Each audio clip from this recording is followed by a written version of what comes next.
make your own carved wood whale wall decoration. Now, we used a piece of 2x10 scrap, 3.5 feet long. It was leftover that I had from another project.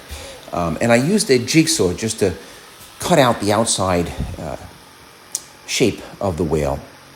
After all of the shaping was done, and what I'm going to do in this video is I'm just going to tell you what's going to happen. I'm not going to narrate the whole video, and then you can just sit back and watch the rest of the build. But basically, I used the jigsaw just to cut out the entire shape of the whale, and then I used an angle grinder with a wood cutting wheel, which removes material very quickly to do most of the shaping.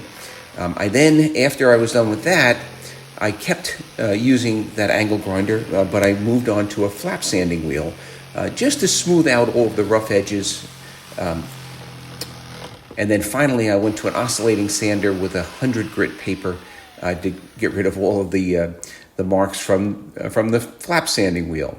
After that was all done, I used a Dremel grinder to add a little bit more detail and to carve out the eye.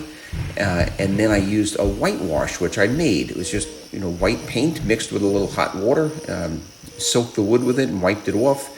And then finally I did give it a quick spray with a clear lacquer. I hope you enjoy the video. If you do, please give it a thumbs up and subscribe to the YouTube channel. I would absolutely love it to hear some feedback in the feedback section. Thank you again very much for watching.